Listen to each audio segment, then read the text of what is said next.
Assalamualaikum, mohon izin Bapak, kami dari kelompok 5, izin mempresentasikan hasil diskusi kami mengenai budidaya rumput laut selama praktikum di lapangan. Berikut daftar isi yang akan kami presentasikan. Berikut anggota kelompok kami. Saya sendiri Aura Witarianto sebagai moderator. Clara Deomar Suhenilado. Fauzan Azima, Indri Andriani. Mentari Apriani, Muhammad Abel Haikal Matin, Reisa Putri Maharani, Tanti Margareta, Umi Andriani, Zaharia Sihombing. Rumput laut merupakan salah satu komoditas akuakultur penting yang memiliki peran untuk mengurangi dampak pencemaran lingkungan akibat polutan anorganik dan perubahan iklim. Rumput laut juga memiliki kandungan karbohidrat, protein, lemak, dan beberapa senyawa bioaktif lainnya. Tinjauan pustaka ada 3. Yang pertama, Eucheuma cottoni, merupakan salah satu jenis rumput laut merah yang menghasilkan karaginan. Karaginan dalam rumput laut cottoni memiliki kemampuan menyebar dan mempunyai daya kapasitas menahan air sehingga dapat digunakan sebagai pelembab, sering dijadikan sebagai bahan krim pencerah. Kemudian Eucheuma spinosum, rumput laut jenis Eucheuma spinosum merupakan rumput laut penghasil senyawa keragenan yang mampu membentuk gel yang halus dan mudah dibentuk atau lunak, Arisandi et al. 2023, Eucheuma spinosum mempunyai nilai ekonomis tinggi karena sebagai penghasil karaginan, digunakan sebagai bahan agar-agar dan bahan kosmetik.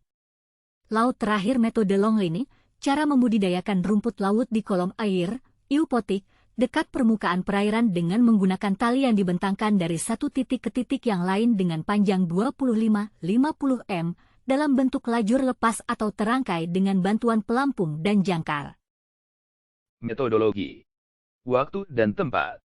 Pada praktikum budidaya rumput laut dilakukan 2 kali trip, di mana untuk trip 1, penanaman, dilaksanakan pada tanggal 3–4 Februari 2024, dan trip 2, pemanenan, dilaksanakan pada tanggal 9–10 Maret 2024 di Pulau Seram, Desa Ketapang, Lampung Selatan. Pada 3.2 membahas mengenai kegiatan budidaya rumput laut. Kegiatan budidaya rumput laut yaitu pemilihan lokasi, persiapan media, pemilihan bibit, pemeliharaan serta transplantasi atau penanaman dengan ukuran yang cukup. Metode Rawai atau metode Longlin yang diterapkan pada budidaya rumput laut dengan rumput laut yang dibudidaya memiliki jenis Eucheuma spinosum dan Eucheuma cottoni. Dengan masa pemeliharaan dilakukan selama 35 hari dengan media tali sepanjang 20 meter. Antar rawai diberi jarak sekitar 10 cm dengan berat awal rumput laut 100 gram. Perhitungan RGR dan SGR. RGR adalah persentase pertumbuhan selama masa pemeliharaan yang dapat dihitung dengan rumus WT dikurang WO dibagi WO dikali 100%. SGR adalah persentase dari selisih berat akhir dan berat awal yang dibagi lamanya waktu pemanenan yang dapat dihitung dengan rumus ln WT dikurang ln WO dibagi T dikali 100%. Dengan keterangan RGR adalah laju pertumbuhan relatif, SGR adalah laju pertumbuhan spesifik, WT adalah berat tanaman pada akhir pemeliharaan, WO adalah berat tanaman pada awal pemeliharaan, dan T adalah waktu pemeliharaan. Baku mutu kualitas perairan untuk budidaya rumput laut dimodifikasi mengacu pada SNI 7673-2011, Parenrenyi et al. 2012, dan PP nomor 22 tahun 2021 lampiran 8. 2 jenis parameter di perairan yang diukur yaitu fisika dan kimia, di mana alat yang digunakan untuk mengukur parameter fisika yaitu aquatrol dan alat yang digunakan untuk mengukur parameter kimia yaitu lamote. Untuk baku mutu per parameter dapat dilihat pada tabel. Pada 4.1 mengidentifikasi spesies di ekosistem lokasi budidaya. Hasil identifikasi spesies anggur laut di Ketapang ditemukan 2 spesies anggur laut yaitu Caulerpa racemosa dan Caulerpa taxifolia. Caulerpa taxifolia dapat ditemukan pada sebagian substrat termasuk batu, pasir, dan lumpur. Caulerpa racemose hidup menancap atau menempel di substrat dasar perairan laut seperti karang mati. Bibit yang digunakan pada praktikum lapangan ini yaitu jenis Eucheuma spinosum dan Eucheuma cottoni. Eucheuma spinosum memiliki ciri fisik halus berbentuk bulat tegak, dengan ukuran panjang 5–30 cm, warna coklat kekuningan sampai merah kekuningan. Permukaan halus tertutup oleh tonjolan yang berbentuk seperti duri-duri runcing yang tidak beraturan. Duri-duri inilah yang membedakan ciri fisiknya dengan Eucheuma cottoni. Eucheuma cottoni memiliki ciri fisik seperti talus silindris dengan permukaan yang licin tanpa adanya duri-duri, kadang-kadang berwarna hijau, hijau kuning, abu-abu sampai merah.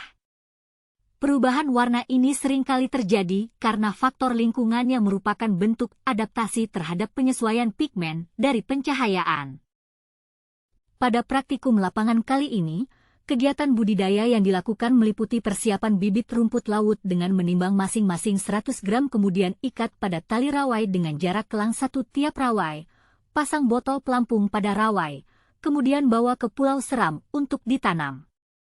Penanaman dilakukan selama kurang lebih 1–3 bulan, kemudian lakukan pemanenan, hasil rumput laut dapat diolah lebih lanjut. Langkah terakhir yaitu melakukan fermentasi dengan menjemur rumput laut dalam kantong sampai berwarna putih, rendam dengan air kapur lalu jika sudah jemur kembali rumput laut dalam keadaan terbuka.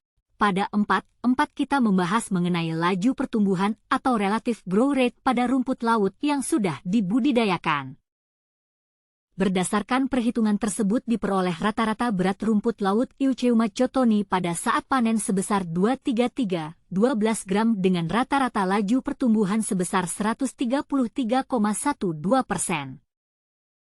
Untuk rumput laut Eucheuma spinosum memiliki berat rata-rata sebesar 168,85 gram dengan laju pertumbuhan memiliki rata-rata sebesar 68,85%. Pada awal penanaman rumput laut berat awalnya sebesar 100 gram per masing-masing titik pada tali rawai tersebut. Berdasarkan grafik di atas dapat dilihat bahwa rumput laut Eucheuma cottoni memiliki berat saat panen paling tinggi di titik rawai ke-8 dengan nilai laju pertumbuhan yang tinggi sebesar 220% dan laju pertumbuhan terendah pada titik rawai ke-4 yaitu sebesar 30,50%. Kemudian pada rumput laut Eucheuma spinosum memiliki berat pada saat panen paling tinggi di titik rawai ke-10 dengan nilai laju pertumbuhan yang tinggi sebesar 120% dan laju pertumbuhan terendah pada titik rawai ke-9 yaitu sebesar 26,5%. Pada perbandingan Erger dilihat bahwa rumput laut Eucheuma cottoni lebih tinggi hasil panennya pada titik rawai ke-8 dibandingkan rumput laut Eucheuma spinosum. SGR merupakan Specific Growth Rate, yang dimana metode untuk mengukur laju pertumbuhan relatif dari populasi rumput laut dalam periode tertentu, bisa kita lihat pada gambar terdapat angka tertinggi pada titik ke-8 pada spesies Eucheuma cottoni dan tertinggi di titik 10 pada spesies Eucheuma spinosum. Parameter kualitas perairan merupakan suatu aspek fisik, kimia, dan biologi yang menentukan kondisi dan kecocokan air untuk berbagai keperluan. Pengukuran parameter kualitas perairan dilakukan secara in situ atau langsung di lapangan dan di laboratorium. Hasil pengukuran dapat dibandingkan dengan baku mutu air yang ditetapkan oleh pemerintah. Tujuan dari pengukuran parameter kualitas perairan ini untuk mengetahui keadaan kualitas perairan pada suatu rumput laut. Hasil yang diperoleh dari pengukuran parameter air menunjukkan bahwa kondisi lingkungan rumput laut masih berada pada nilai yang sangat ideal untuk mendukung pertumbuhan rumput laut. Berdasarkan tabel di samping hasil dari pengukuran pada trip 1 yaitu penanaman dan pada trip 2 pemanenan yang kemudian dibedakan dengan baku mutu sesuai dengan Peraturan Pemerintah Republik Indonesia No. 22 Tahun 2021 maka perairan pantai Ketapang memiliki kualitas perairan yang baik dan belum termasuk ke dalam kategori tercemar. Kesimpulan yang didapatkan ialah 1. Ekosistem lain yang terdapat di wilayah budidaya rumput laut yaitu Chauler paracemosa dan Chauler pataxifolia. 2 jenis rumput laut yang dibudidayakan pada praktikum lapangan kali ini ialah rumput laut Eucheuma spinosum dan juga Eucheuma cottoni. 3. Langkah budidaya rumput laut ialah mulai dari pemilihan lokasi, pemilihan bibit, penanaman bibit dan perawatan bibit rumput laut, pemberian pakan rumput laut, pemanenan rumput laut, pasca panen rumput laut, dan pemasaran. 4. Cotoni dengan RGR tertinggi yaitu di titik rawai ke-8 dengan nilai sebesar 220% dan laju pertumbuhan terendah pada titik rawai ke-4 yaitu sebesar 30,50%. 5. Rata-rata SGR untuk E. Cotoni adalah 4,33%, sedangkan untuk E. Spinosum hanya 2,59%.